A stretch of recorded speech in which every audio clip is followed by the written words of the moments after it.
Mayong hapon, Negros. Ini ang Digicast Negros X. Ang nagapanguna nga napulo ka mga balita sa Negros ang amon igadulong sa inyo. Updatein ninyo kami via Facebook, YouTube, kag sa amon nga website www.digicastnegros.com. Kag sarang makami malantaw sa KCAT Channel 11 sa Kabangkalan City, Himamaylan City kag Banwas ang Ilog. Kag yari na ang top 10 nga mga balita sa Negros subong adlaw. Mga LGU, amat-amat na nga ginapahalugan ng ilang mga protocols para sa turismo para sa pagbangon sang ekonomiya. Mga nagatrabaho sa high-risk areas, ipaidalom sa libre nga swab test kada magpauli sa Sagay City. PAGTIMALOS, ang ginalantaw nga motibo sa PNP sa pagsulod sa mga armado sa isa ka subdivision sa Bacolod City. Pamuno sang CLMMRH, ginreklamo sa DOH sang isa man ka empleyado sang ospital. Kag sa good vibes, taho nga ginalibod sa dalanon, naga-level up na.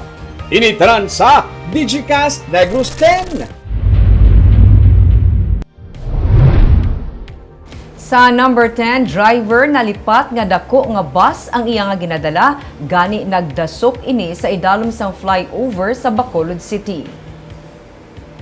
Makita sa litrato nga nagdasok ang isa ka Ceres bus sa idalom sang Bata Mandalagan flyover sa Banga Pepsi sang magliko ini. Masobra sa 4,000 ang nag-share sang sini nga post sang Digicast Negros. Sunod kay Police Staff Sergeant Brian Cordero, nga amo ang traffic investigator, wala na tansyar sang driver ang kataason sang iya ginadala nga bus, bangod gamay nga bus lang ang iya ginadala kahapon. Suno sa investigador, mahimo na andan sang driver nga magliko sa amo nga bahin sang dalan, gani sang iya pagliko gamit ang dako na nga bus, nagdasok ini kag naungot. Suno sa management sang Ceres bus, wala naman sang pasahero ang bus sang amo nga tion, kag wala man sang masamaran ang driver.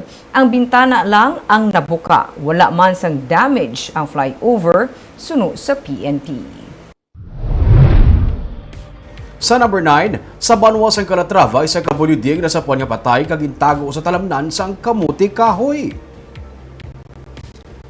Yara na sa state of decomposition ang bangkay sang 62 anyos nga si Timotea Bayarkal sang masapwan nga gintago sa plantasyon sa kamuti kahoy sa barangay Bagakay sa Banwas ang Calatrava. Natabunan pa sang balas ang bangkay sang masapwan sang Lunes. Sunod kay Police Lieutenant Sherwin Galupar, Deputy Chief sa Calatrava PNP, Disyembre 1 ulihi nga nakita ang biktima nga isa ka buktot kag may problema man sa mata. Posible may foul play sa kamatayon sang biktima sunod sa pulis bangod sa gintago ini kag gintabunan pa sang balas. Ugaling si Galupar nagsiling nga wala sang plano ang pamilya nga ipa-autopsy ang bangkay sang biktima kag ilan na lang ini nga ipalubong. Sa number 8, PAGTIMALOS ang ginalantaw sang PNP nga motibo sa pagsulod sa mga armado nga persona sa isa ka subdivision sa Barangay Vista Alegre sa Bacolod. Tagdumalahan sang subdivision ang nagpanginwala naman sini. Ang detalye sa report ni Marcian Muico. Wala ka maging kastigo? Wala, sir. Kaya araw, di kami mismo itubang. Wala, di just kami natabo nga kastiguan. So, ang reason, lagi tayo sa pagkawat? Nakawat, nag-gid siya kay ransak. Kinadiyan nga ano. Ang pagpangawat gid lang ang motibo sa mga nagsulod-sunod sa iya, bangod sa ginransak man ang ila opisina, kag nakuha ang 4,700 nga cash. Nagpangayo na sang bulig ang tagdumalahan sa barangay kag sa pulis sa pag-roving sa lugar kada gabi, agud malikawan ang kaangay nga insidente.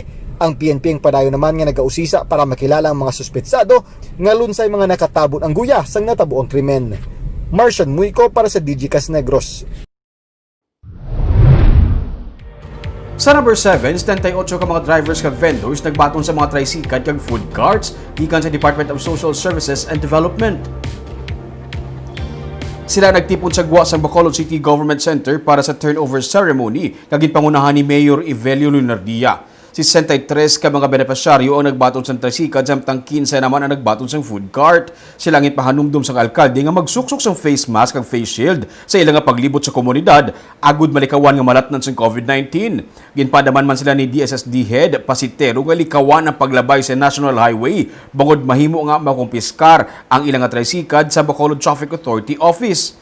Ang ginpanagtag mga tricycle ug food cart ang nagabalor tanan sang 855,000 pesos. May iban pa nga mga benepisyaryo sa Bacolod nga nagbato naman sang livelihood assistance gikan sa DSSD nga nagabalor tanan sang 2.9 milyones pesos.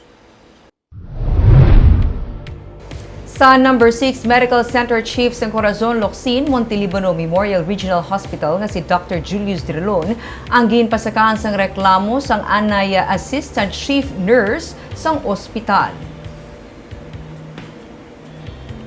Ginapangayuan sang Department of Health sang sabat si Dr. Drilon sa reklamo nga abuse of authority, grave misconduct kag harassment nga ginpasaka batok sa iya ni Milagros Atienza. Base sa complaint affidavit ni Atienza, ginpaidalom siya sa preventive suspension ni Dr. Drilon nga wala sang due process. Bangod sini, wala siya nakahatag sang iya individual performance commitment and review nga nangin kabangdanan naman sang wala niya pagbaton sa mga bonuses gikan sa tagdumalahan sang ospital. Iya man ginreklamo ang madamo nga mga memorandum nga ginpapanaog batok sa iya nga ginakabig isa ka sa isang harassment.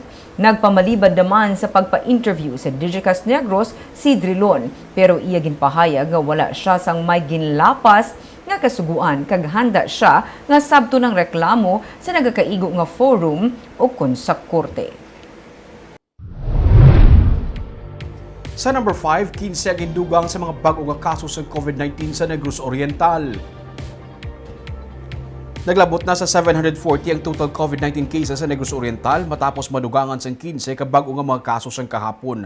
Siyam diri gikan sa Dumaguete City nga nagalakip sa duha ka mga frontliners. May duha man ka mga bag-o nga kaso sa Sibulan, tag-isa naman sa Valencia, Zamboanguita, Bakong kag Dawin. May pulo naman ka mga new COVID-19 recoveries nga na-record ang probinsya. Yara na sa 106 ang active cases ng COVID-19 sa karon sa Oriental Negros.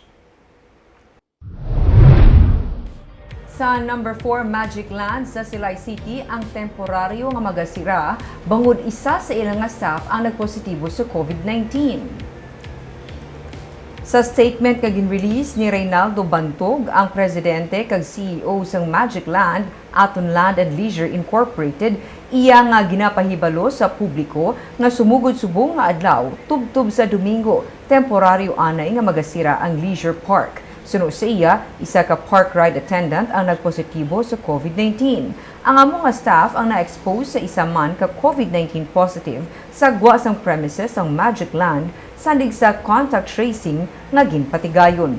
Wala man siya sang exposure sa mga nakapadulong nga guests sa park. Ang tanan nila nga mga staff nga na-expose sa iya ang ginpaidalom na sa swab test. Bilang preventive measure, ginpakamaayos ang tagdumalahan sang park nga magsirado sa sulod sa 3 ka adlaw. Sa tion nga magwa ng swab test result, kag mag-clear na ang tanan nga mga staff, liwat nga magabalik ang operation sang Magic Land. Sa number 3, syudad sang Sagay ang maghahatag sang libre nga RT-PCR test sa tanan nga mga mapinauli sa Sagay City sini nga Paskwa nga gikan sa mga high-risk areas. Suno kay Mayor Alfredo Marañon III, inipatigayonon sa December 12, 13, 19 kag 20. Ang registration na magasugod las 8 sang aga tubtub las 10 sang aga. Ang swabbing naman magasugod las 10 tubtub las 12 sang udto sa Benjamin Hall sa 4th Lacson Street sa Bacolod City. Pero kinahanglan magpa-pre-register anay ang mga luyag mag-avail sini. Suno pa kay Marañon, padayon ang pagpatuman sang tikang para mapangapinan ang tagsa-tagsa kontra COVID-19. Nagahingyo man sa pasaylo si Marañon sa mga nabudlayan sa sitwasyon. Suno sa iya, mas dako nga kapaltahan kung magapabaya lang kag magbutang sa katalagman ang tagsa-tagsa. Iya naman ginapasalamatan ang tanan nga mga frontliners kag volunteers sa bulig kag padayon nga pag-away kontra sa virus. Naintindihan gid sing syudad sing Sagay nga ang Paska para gid sa pamilya. Natuhoy sini nag-obra ang kami sang programa nga mahatag libre nga RT-PCR swab test sa mga pagpatigayon sa Bacolod City sa December 12, 13, 19, and 20. Sa number 4, isa ka Davao-based infrastructure firm ang naghatag sang proposal sa Negros Occidental Provincial Development Council nga mag-develop kag mag-operate sa nga Bacolod Silay International Airport. Sunod kay Provincial Administrator Rayfrando Diaz, ilan na nga gin-endorse ang proposal sa Silay City Development Council. Ang Udena Infra Corporation nga ginapanag-iyahan sang negosyante nga si Dennis Uy ang nag-propose sang 40-year public-private partnership sa pagdumala sa airport kag magabubo sang kapin 11 bilyones pesos nga balor sang investments. Pila sa mga luyag i-develop sang Udena amo ang upon reconfiguration kag expansion sang passenger terminal building, landslide kag airslide improvements, lakip na ang extension sang runway. Ginalauman nga kung matigay ng proyekto, makabenepisyo ini sa mga pasahero sa airport, makapadugang sang international air traffic, mapayo ang mga facilities kag makahatag sang dugang nga trabaho sa probinsya. Kag sa numero 1 sa mga balita subong nga adlaw, mga local governments sa Negros Occidental ang amat-amat na nagahimo sang tikang agud liwat nga makabangon ang ekonomiya. Amat-amat man nga ginaligwat ang mga health protocols pero wala ini ginabutang sa kompromiso. May-report si Barbara Mijares. Mahimo sa sini nga Domingo, ma-lift na ang no movement policy nga nasandig sa executive order nga ginpapanaog ni Mayor Romaila Nicor Manggilimutan sa Banwa sang La Castellana. Sunod sa alkalde, kung maaprubahan ang iya nga ginaduso, nagakasayuran nga pwede na magbukas kung Domingo ang mga cafe kag restaurant kag iban pa nga lugar nga ginasayuhan sa mga turista. Pero sunod kay Nicor Manggilimutan, sa gihapon may control kag pangitaan sang barangay certification ang mga magapadulong. Importante nga mabuligan ang turismo sunod sa iya para makatibawas ang ekonomiya pero hindi man makompromiso ang kampanya kontra COVID-19. Kung pwede, i-open na siya Sunday, kaya mo malanang may damo ng mga bisita para may kita-kita man sila para sa Pasko kag sa New Year. But we have to strict implement some health protocols. Lison tapos ang amon niya i-demand is the barangay kundiin na belong ang ina nga mga restaurants or spots. Then, mabutang kami sa amon nga mga empleyado nga magmanggid sang sang mga protocols nga magbantay dito. Sa Sipalay City naman, sa updated Modified General Community Quarantine Guidelines ni Mayor Gina Lizares, may pila ka mga pagbago. Iniya nagalakip sa pagbukas ng wet kag dry public market sa Sipalay kun Domingo. Tanan nga mga restaurant kag establishmento ang tugutan naman nga mag-operate sa Domingo nga adlaw. Gintugutan naman ang pagbiyahe sa mga tricycle, e-trikes kag tricycad sa Domingo. Ang mga turista pwede naman para sa boating kag island hopping basta nakabook sa resort sa Sipalay. Pwede naman mag-snorkel basta ila lang kaugalingon nga gear. Strongly discouraged naman ang mass gatherings kag dalago nga pagtililipon kasubong sang reunion. Ang mga pumuluyo ginaabisuhan nga sa balay na lamang nila magtipon-tipon kag limitahan sa immediate family members ini. Ang syudad sang Escalante naman nag-regulate sang tourism-related activities sini lakip na sports kag social events. Sa executive order nga ginpapanaog ni Mayor Melesio Yap, ginapalabot sini ang suporta sa economic revival sa syudad sa tunga sang epekto sang COVID-19. Angot diri, ang mga non-contact sports ang pagatugutan na basta nasunod ang health protocol. Foot baths, thermal scanner, hand washing kag alcohol stations ang nakabutang dapat sa mga entrance sang resort. Ang mga non-resident guests ang iga-require sa pag-submit sang medical certificate, travel pass kag pag-fill out sang health declaration form. Ang mga empleyado ang wala ginatugutan sa anuman nga size ng social gatherings sa ila official capacity angot sa Yuletide season. Sa Good Vibes, ginapasapasahan ang isa ka post sa Facebook para sa isa ka taho vendor. Nag-level up ang iya nga taho kay may flavor ini kag lain ang itsura sa kinaandan nga taho nga ginalibod. Atong saksihan sa report ni Romeo Subaldo. Trending sa Facebook ang post ni Jake Aragon nga nagahaylo nga magbakal sa taho ni Benny Mendizabal. Sa litrato, makagalanyat ang taho nga ginabaligya ni Benny kay lain na ang itsura sini sa kinaangdan sang tanan nga hitsura sang taho. Kaina, naabdan sang Digicast Negros si Benny sa may BS Aquino Drive sa Bacolod nga may tabuon nga customer. Sunod kay Benny, nakibot siya nga trending ang iya nga taho. masobra isa ka bulan pa lang siya nga nagsugod sa iya nga flavored taho. Taga silay si Benny kag nagaalsada sang taho sa barangay Alihis sa Bacolod. Kag para miduga nga pang paganyat sa mga customer na pinsaran niya nga butangan ini sang flavor. Upgrade ko na lang isa para sa dason ang imon ko may Imo lang na idea ang ube kag panen? idea ko lang ni sir ang ube. Ang ginakuhaan mo yan, ang taho lang gina-provide nila. Taho lang. Ikaw yan na butang sang flavor.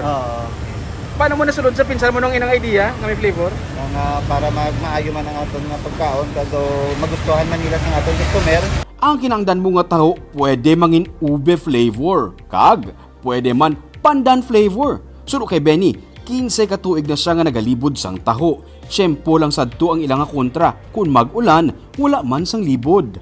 Ara man sabi ko mag-ulan kag bagyo. Do medyo mabudlayan di kami. Kasama lang kami ka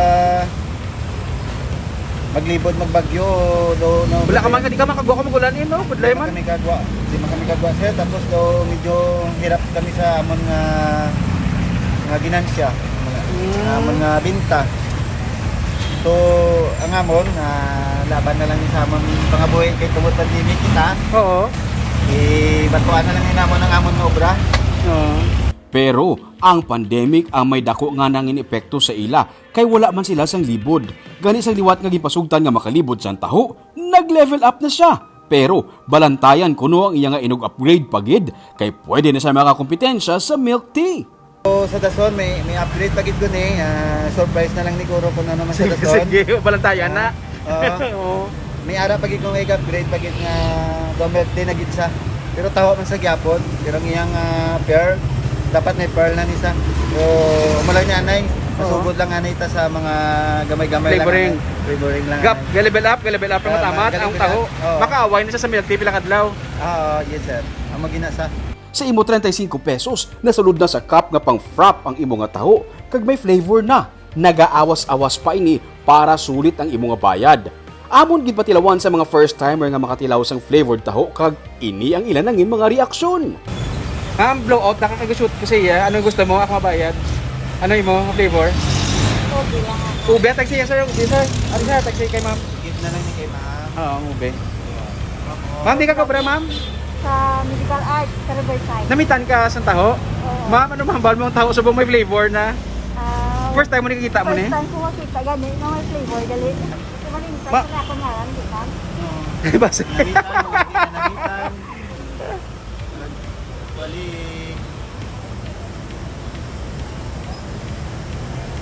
Kamusta ma'am? Okay, mas namin ka? Ha? Mas namin ka? Mas nami siya sa plain? Oo. Kaya may flavor, paborito ko na ang ube. Paborito mo gidang ube. No, para sa mo na nong. sir, salamat din. Thank you. Nung pwede mo matilawan nong. Kung ano pala tamo? Mayo na mga Sarap ah. Lain naman? Namin sa flavor. Lain naman? Namian ka man nga may flavor? Flavor. Sige. Wala man sila maglaom nga pwede gali mabutangan sang flavor ang taho. Suno kay Benny, samtang nagalawig, nagakalipatan na ang sadtuan ay paborito sang tanan nga taho nga nangin parte na sang kultura sang mga Pinoy. Kadamo na sa mga ilimnon nga ginakahuyugan sa karon nga gikan sa iban nga mga pungsod, pero para sa iya may ibato sa gihapon ang taho. Kinahanglan lang nga mag-level up para pangitaon sa gihapon sang mga Pinoy. Barb instant ni siya nga attraction kagapon sa Facebook. Nakita ko last night ang post. May nag-post tapos grabe ang shares do today, do 700 plus shares. Kaya tanan pala na amaze nga ang taho pwede gali mo butangan flavor kag namin ang presentation niya eh. Ako may nanamitan ko isang taho, pero daw wala pagid ko katilaw sang ano nga flavor sa nga taho. Ang so far gina-offer niya ube kag pandan. Okay. Nakatilaw ko gali strawberry taho sa Baguio, pero amo lang to nga flavored taho ang ako nga nagtilawan. Tilawan ko man naguro ang ube. Oo, Barb, iyan niya idea actually lang. Gakuha lang siya isang original nga flavor sa tao. Ang siya nagbutang flavor kay nakita niya siya mismo, naka-witness nga ang tao wala inang hilig, inang milk tea, frap, inang mga ilim nun, balay Barb nga halin sa ibang nga lugar. Hindi aton, ba't mga bakit tao, Pinoy, gidya mong, dapat kung malagas, ma-level up man siya para nga maka-compete man siya sa mga foreign nga mga ilim nga nag-auso sa karon. Pangitaon ko na si Mr. Taho. Si Mr. Benny. Galibutan na siya, Barb, makita tagi na siya one of these days. Ako nakitaan ko lang siya kagina. Okay. Especially nga sa buong 14 days na lang, Barb. Pasko na. Kag amoy ato mga balita sa Negros subong adlaw. Kay man sa panahon karon importante nga may ihibalo ka sa nagakatabo sa imo nga palibot. Pero dapat eksakto kag balanse ang mga impormasyon. Padayon kami nga magapangalagad sa Negrosanon. Ako si Barbara Mijares. Tubtub sa Lunes, ako naman si Romeo Subaldo. Happy weekend!